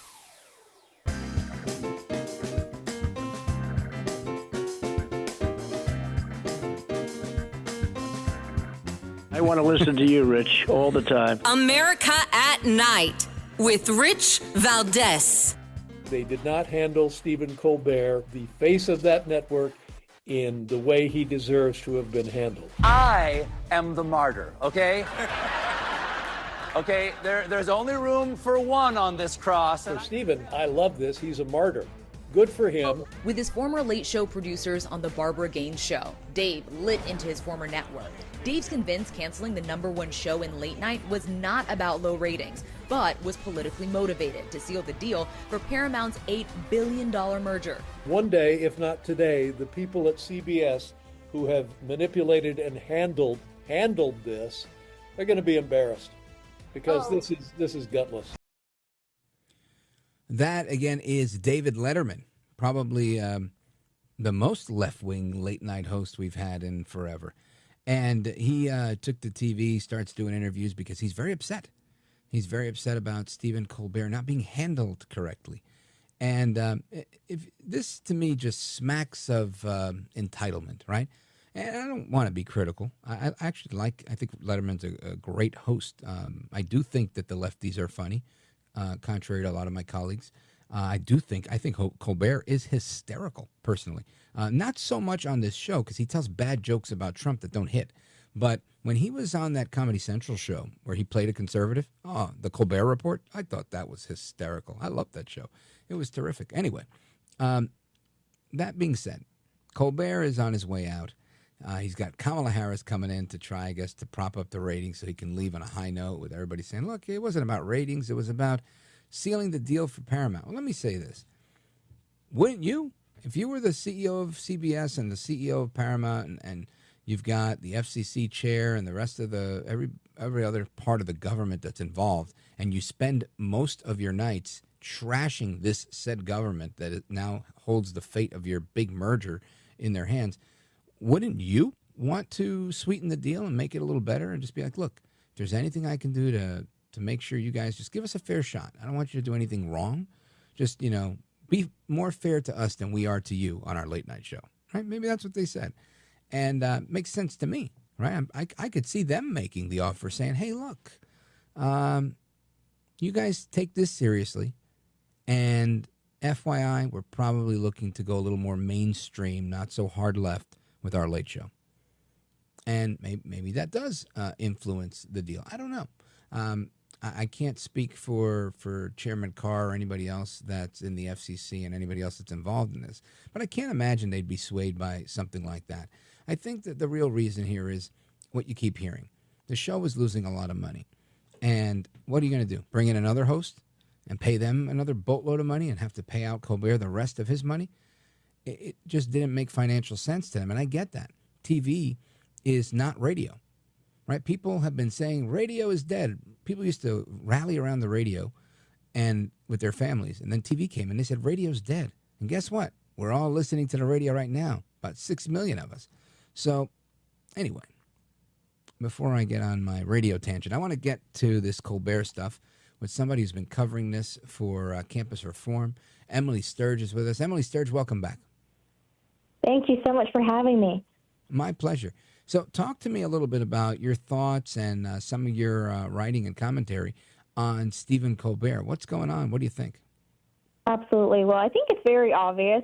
America turned the channel. I mean, it comes down to that. It comes down to that this show is just not as successful as it used to be because Colbert turned something that was fun, late night television, into more of a left-wing lecture night. His show went from comedy to DNC propaganda that acted as a sort of megaphone for leftist talking points and smearing conservatives. I mean, he spent his evenings making fun of half of the country who voted for Trump. And, you know, when people get into bed at night, they want to listen to something that makes them laugh, something that's lighthearted at the end of a long day. They don't want to be demonized for who they voted for. And spending so much time mocking everyday Americans with these sort of nightly rage sessions, I don't think it was effective. It wasn't resonating anymore with the American people. And like I said, people turned the channel. It's very simple. Emily Sturge, I think you're right here. And what do you make of the allegation that Letterman is making here, saying that this is all about politics, that Colbert was collateral damage? CBS said, look, we'll get rid of him. Just make sure you approve our deal with Paramount. I'm going to make the argument. I'm going to say that this isn't about politics at all because there are other late-night shows that are political and they're very successful. But the issue with Colbert's show is that he took all of the fun out of it. It became this sort of nightly rage session, like I said, mocking everyday Americans. And I think this is definitely a broader problem that we see with the left of injecting their ideology into anything that Americans enjoy, anything that's fun. We've seen over the years jokes have to be politically correct. Sports became woke. Holidays, it's offensive to say Merry Christmas. Holidays somehow became offensive and racist. And at the Leadership Institute's Campus Reform, I think back to last year, we reported at Thanksgiving, leftists were ditching Thanksgiving to avoid their Republican family members. The left issue is that they inject their politics into anything that's fun. And like I said, television is supposed to be fun. It's supposed to be lighthearted at the end of the day. But the left took it too far. Colbert took it too far, turned it into that nightly rage session, and Americans were over it. Yeah, I agree with you. Emily Sturge from Campus Reform, I want you to stick with me because I want to get your take on this hugely controversial ad from whatever the jean company was, with the girl with the jeans, Sydney Sweeney. And Levi's apparently coming out with one of their own, with an American Eagle, excuse me. And Levi's coming out with one to counter that. So we're going to talk about that and your thoughts on that straight ahead. Of course, amigos, we're going to go to your calls, your thoughts, your opinions, coast to coast. I want to hear what you guys have to say all across America. 833-482-5337, 833-4-Valdez.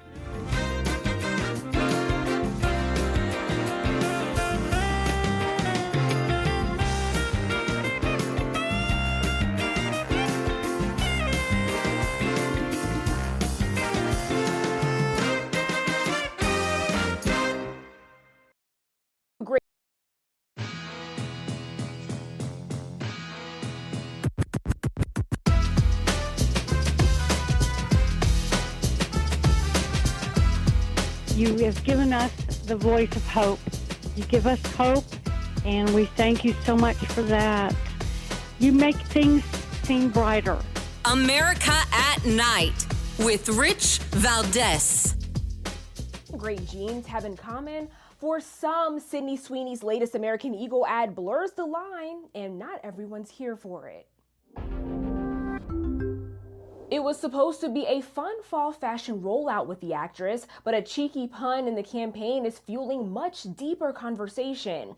The tagline, Sydney Sweeney has great genes, as in the denim. But in one ad posted to American Eagle's Instagram, the word first appears as genes, the ones that make up our DNA before it switches to jeans, the denim.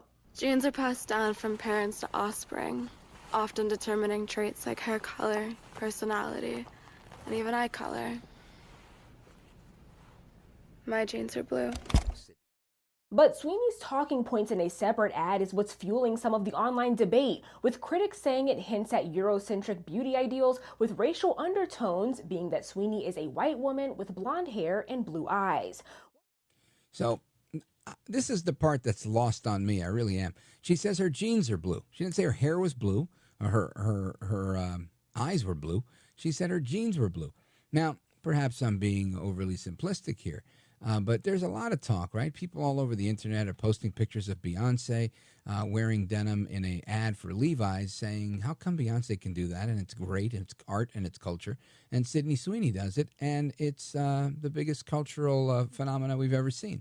So I want to get some reaction to this because this seems to continue. Every day it has a new leg. It has a lot of life, this story. And I want to do that with our guest. Our guest is from Campus for Reform. She's been with us before, and we're happy to have her back. Emily Sturge, welcome back. Thanks so much for having me on.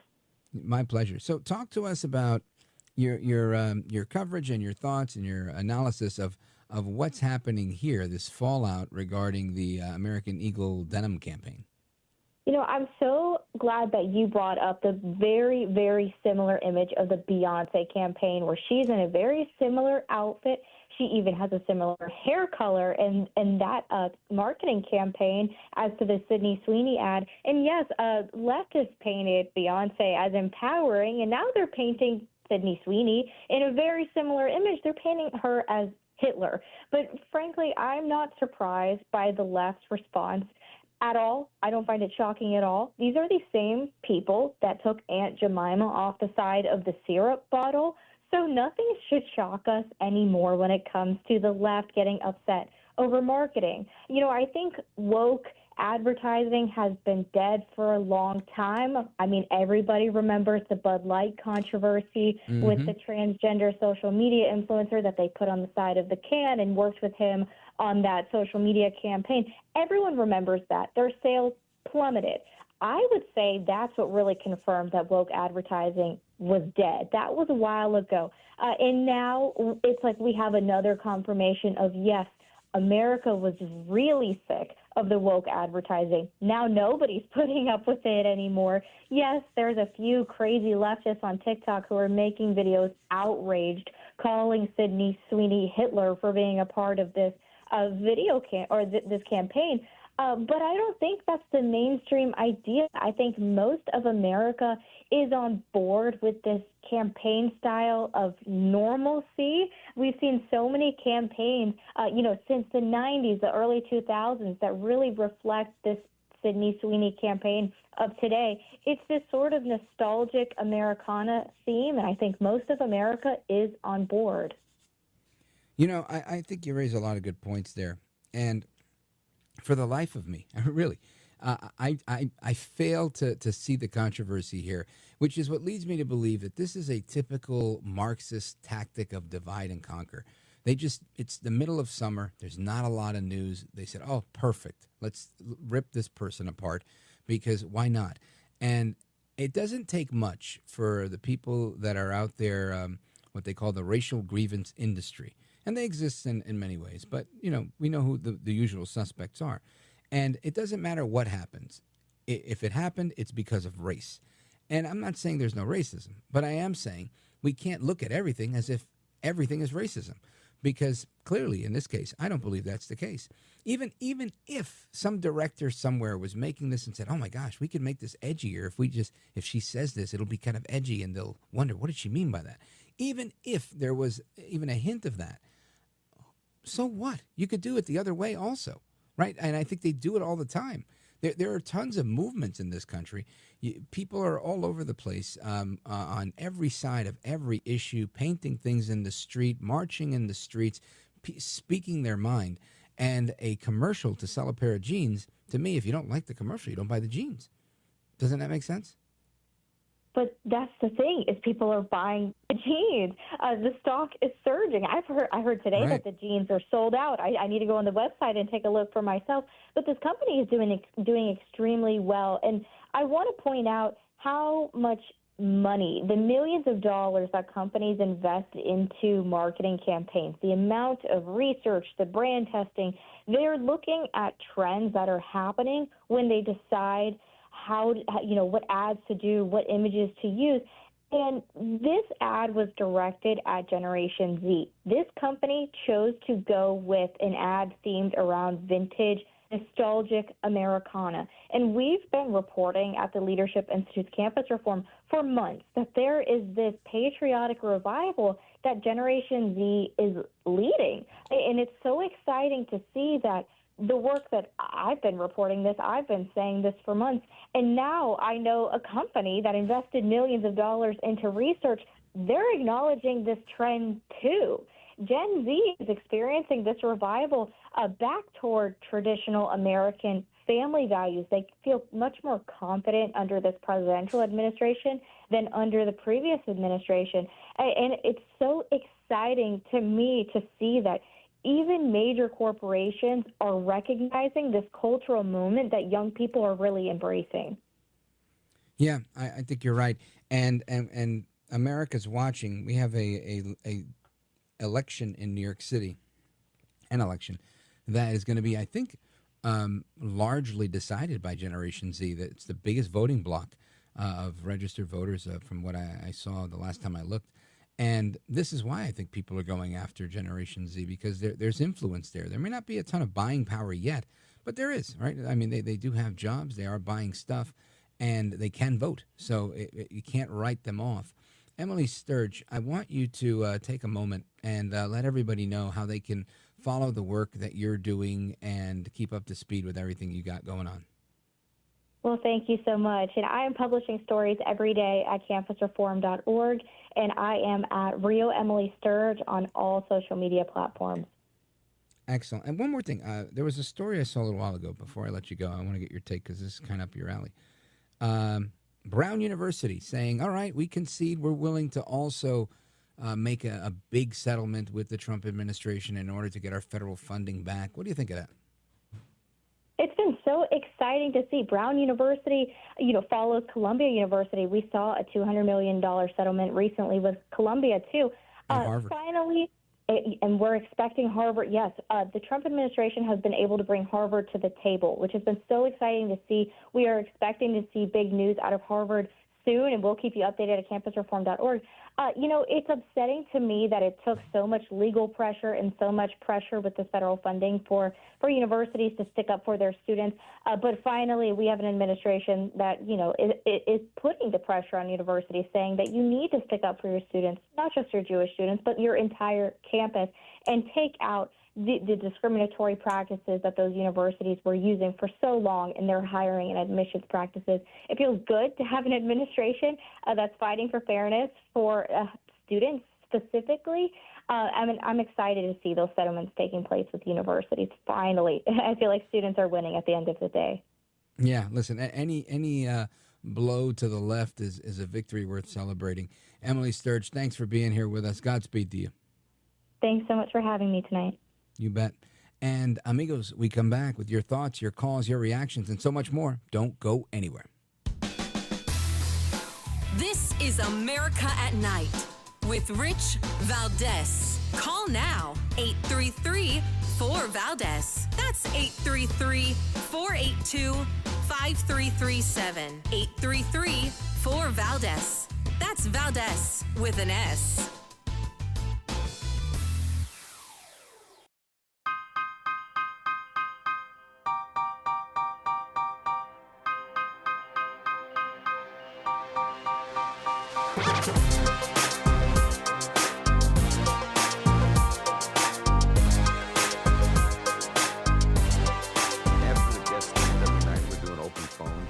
Kind of at the heartbeat of America. You sit there in this radio studio and suddenly you hear voices. Mobile, Dallas, New York, Miami. And there's kind of a conglomeration of America all in one room. Larry King, who hosted this show before the late, great Jim Bohannon. And what they did together was radio magic called Open Phone America. Open Phone America, where people all across the country get to call in and talk about anything they want. As long as, there's really no as long as you want. I pretty much take every call. I'm not filtering out people that disagree with me. In fact, if you disagree with me, I move you to the front of the line and we have a good conversation. It doesn't become your show. You'll still get about 30 seconds, a minute, maybe a minute and a half, 2 minutes if you're extraordinarily eloquent and there's enough time in the segment. But we're going to have that conversation. We're going to have the difficult conversations where we disagree. I'll explain to you why I disagree, my thoughts on a lot of things. For example, in the last segment, I saw a comment on one of these threads about the Sydney Sweeney controversy, saying, questioning, like this person truly believed. They were saying, if you don't believe that this is truly just a racist dog whistle, then either you're blind or you're just as racist as that commercial was. And I look at that and I try to be objective here and think to myself, the girl, if we go by what she said, my hair is blonde and my jeans are blue, right? That's what she said. So where is it's not like she said my skin is white, right? She didn't say that. She said my jeans are blue. And I think you really got to go out on a limb here to try and say that this is somehow racial. I really do. She didn't make any any talk about that. There are plenty of blonde people, all sorts of blonde people, and whatever. I don't see it here, and I wish I did. And to me, this is a very cheap shot. This is a cheap shot by people that want to find wrong in everything, because that's their job. Their job is to constantly be like, this is a dog whistle. This is this. If they can keep you feeling upset about some issue, then you're always up in arms. And I refuse to live life that way. No, Trump doesn't do that to me. Trump doesn't keep me upset. He might say, oh, the Democrats, oh, the left wing, right? He does all that. But you know what? He leads with making America great again. The golden era of America is upon us, right? It's always about this hope, this future, about how life is good, and it's good for everybody, not just the people who, quote unquote, are jeans are blue, right? It's great for everybody. That's what he leads with. And then he just tells us what the barriers are. It's the left. But here on the other side, AOC, all the rest of them, they all use the same approach. It's like, you need to be mad because of this. You need to feel slighted because of this. You need to feel whatever because of that. And like I said, as a kid, I learned a very simple phrase, life-changing. I don't get fat from what you eat. You do whatever you got to do. It's not going to make me like that. And that's it. So, I'm not poor because you're rich. What you do isn't affecting me. And I've guided my life with this, because otherwise I might be looking at people and be like, oh my God, that guy makes more than me. Oh, that guy does this. Oh, that person does that. And none of that has nothing to do with me, right? I get what God's got for me. I keep it moving, and that's it. And I refuse to be in this little circle of misery where I'm angry at someone all the time. No, I'm not going to do it, because it doesn't make any sense. And I know that's how you manipulate people. You make them feel like there's always someone against you. And the minute you feel like there's always someone against you, guess what you're not feeling? That there's always someone for you. And that, my friend, is one of the biggest lies from the devil. I'm getting off my soapbox, no more preaching, and we're going to go to Ziggy. Let's go to Ziggy, Chicago, Illinois, WLS. Go right ahead. How you doing there, brother? Pretty good, bro. Thank God. Family, Rich Valdez with an S. Yes, sir. My family fought and died for the preservation of this country. I got my Purple Hearts from my uncles that fought the Germans. Well, I thank them for their service. Okay, without a doubt. My father fought the Japs. We lost a lot of good people from my family. And I believe in what you're saying. We do not need stuff from China.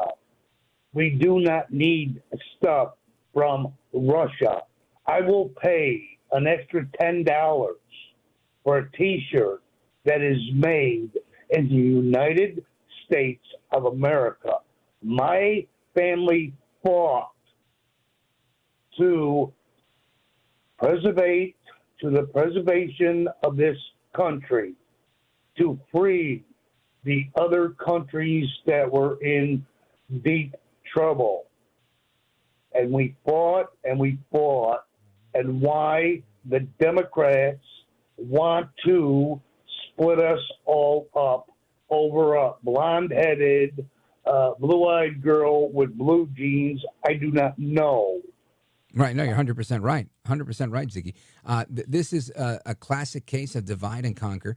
They want to split the country in two. I would not be surprised. And this is why I don't take the bait on this stuff, because I don't always think it's the Ta-Nehisi Coates, Al Sharpton, the other guy who wrote the anti-racist book. It's not always these guys. It's the people that fuel what they believe. And those people are people named Vladimir Putin, in my opinion. Putin loves to start race wars. And during the first Trump 1.0, there was a big riot in Texas, a BLM protest and like a MAGA protest. And they put them in the same place at the same time. And it turned out they were both organized by bot accounts that were linked to Russia. Couldn't prove it was the Russian government doing it, but it doesn't take a rocket scientist to figure out. You put two people that have very differing opinions and their passions are inflamed at the moment, put them in the same place, and what do you think is going to happen? A few fistfights are going to break out, and you're going to have a brawl. It's going to be this side versus that side. And that's exactly how it went down, the protest and the counter-protest. And it made some headlines, and then it went away. But this is exactly how Putin works. This is how a lot of our enemies work. They want to see us destroyed, and they want to see us destroyed from within. Ziggy, thanks for the call. Shout out to WLS. Valdez coming right back. This is America at Night with Rich Valdez. All right, amigos, to the phones we go. It's Open Phone America Speed Round. Let's go to Paul, Boise, Idaho, KBFI. Go for it. Thanks, Rich. Geneva Convention, are we going to throw it all out the window? And civility when we do fight? Or are we going to play by Hamas rules from now on and take prisoners and don't let the Red Cross or anybody else go see the prisoners or give them food or treatment that they deserve and need? You're right. Listen, Paul, I think you're spot on here.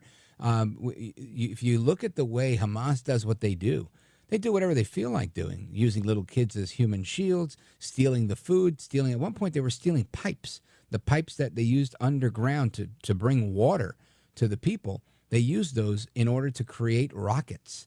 It's absolutely despicable what they've done. And hiding in hospitals, hiding in mosques, hiding in schools, disgusting. Paul, thank you for your call, brother. Shout out to you.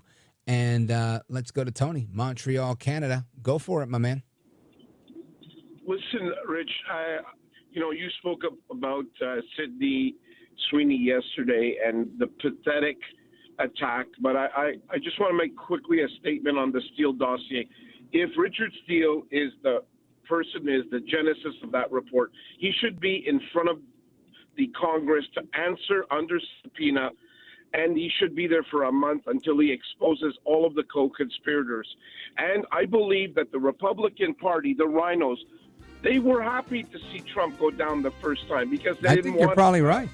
We should put Steele under oath if we can get him, and if that is his real name, because he is a spy. And you're right. The rhinos sold out Trump, and the rest of them were weak. Amigos, hasta la próxima. Take care. Good night. God bless you, America. We'll be back again tomorrow for more. And stick with me. There's more to come right after this. I'm Rich Valdez.